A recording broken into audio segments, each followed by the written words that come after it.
Political Philosophy is a Maurin Academy podcast. I think that just as we're living in a nuclear age, we have grown so tremendously in scientific knowledge. It doesn't seem too much to say that men can begin to awaken to the fact that they haven't grown enough spiritually and haven't recognized their spiritual capacities.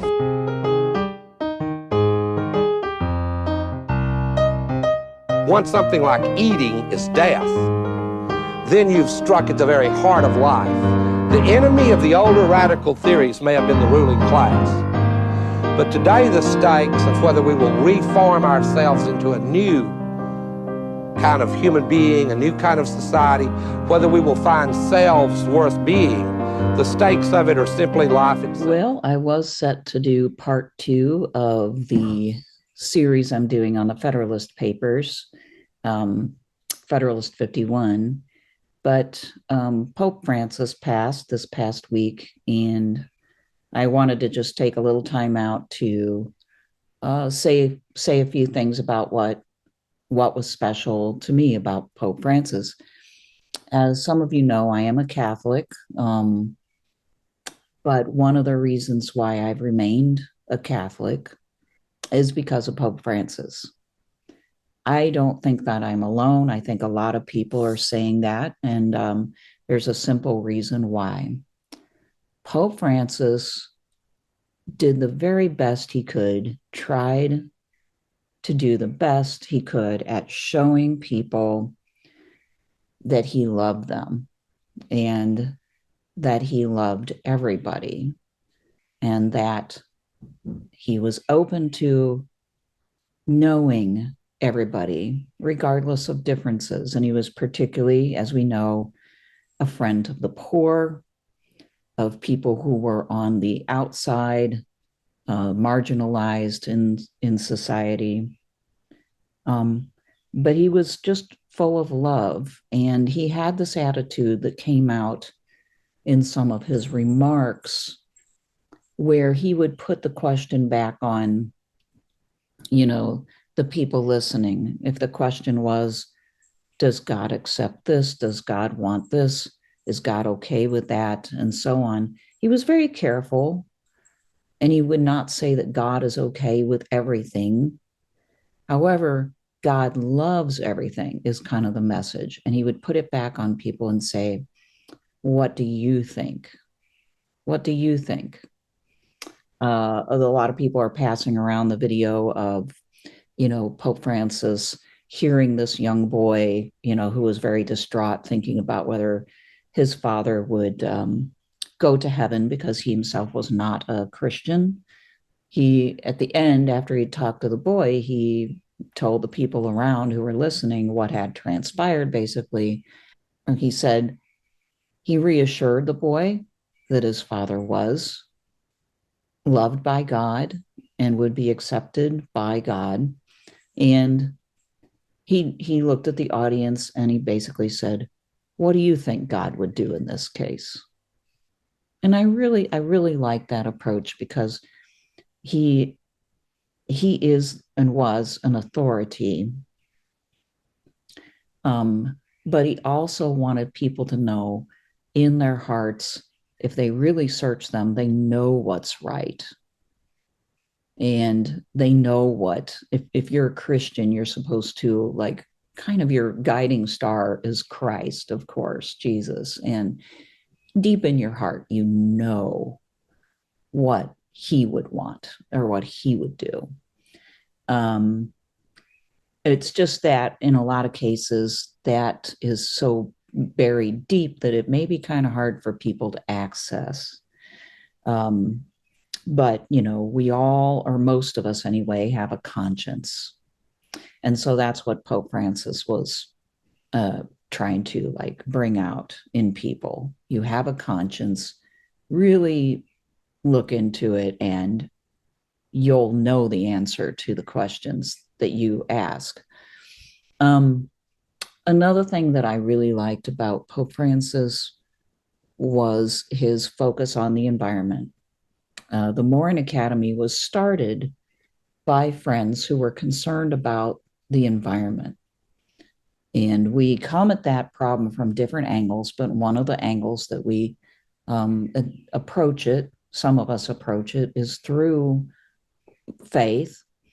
And Pope Francis, Laudato Si, subtitled The Care of Our Common Home, his encyclical from 2015, was of particular inspiration to us. He forged new paths in getting Christians to focus on the environment instead of seeing the environment as something to exploit or that was just given to us to more or less dominate. He reminded us or taught us that it is there for us to care for, and it's a gift and expression of the Creator. And once again, this spring here in America, we see he's doing his job, bringing forth life again. We are in April here. We just went past Earth Day not that long ago. Everything is green, everything is budding, and that's despite the fact that we human beings don't take care of the environment as we should, and we often see it in exploiter terms rather than in nurturer terms. Wendell Berry said there are two kinds of people, and exploiters who see the earth as something to kind of be mined and used up and dominated, and they tend to see people that way too. And then there's the nurturer type, which tends to be the farmer type, or at least the old-fashioned farmer type, that knows how nature works and how the earth brings forth through the laws of God and how to tend it so that people and animals can get what they need year after year without diminishing that yield or even making it more abundant through their tending and care. So Pope Francis looked at God's nature in this way, and Laudato Si, if you haven't read it, you should. I believe I did a short playlist, or at least there's a series in this channel about Laudato Si already, and I did teach a Maurin Academy class on it, I think within the past year and a half or so. It's available online at the Vatican website, and I'll put it in the show notes below, but I'll just read the very first part of it in honor of Pope Francis. Laudato Si, mi Signore. Praise be to you, my Lord. In the words of this beautiful canticle, St. Francis of Assisi reminds us that our common home is like a sister with whom we share our life, and a beautiful mother who opens her arms to embrace us. Praise be to you, my Lord, through our sister, Mother Earth, who sustains and governs us, and who produces various fruit with colored flowers and herbs. This sister now cries out to us because of the harm we have inflicted on her by our irresponsible use and abuse of the goods with which God has endowed her. We have come to see ourselves as her lords and masters, entitled to plunder her at will. The violence present in our hearts, wounded by sin, is also reflected in the symptoms of sickness evident in the soil, in the water, in the air, and in all forms of life. This is why the earth herself, burdened and laid waste, is among the most abandoned and maltreated of our poor, and she groans in travail. Romans 8:22. We have forgotten that we ourselves are the dust of the earth, Genesis 2:7. Our very bodies are made up of her elements. We breathe her air, and we receive life and refreshment from her waters. That's beautiful. And I'll just add that Catholic worker farms, such as the JP2 Catholic Worker Farm that I help out in Kansas City, it's run by Spencer and Emily.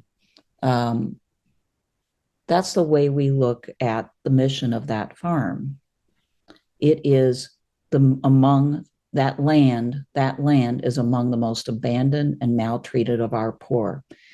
And so a little chunk of that land has been reclaimed by consistent regenerative practices and is now yielding fruit and is very abundant. If you want to know more about the farm, I've got stuff about the farm, and you should go to pmaurin.org, pmaurin.org. And also the JP2 farm itself has a website, John Paul II Catholic Worker Farm in Kansas City. So we are inspired by Pope Francis and his writings.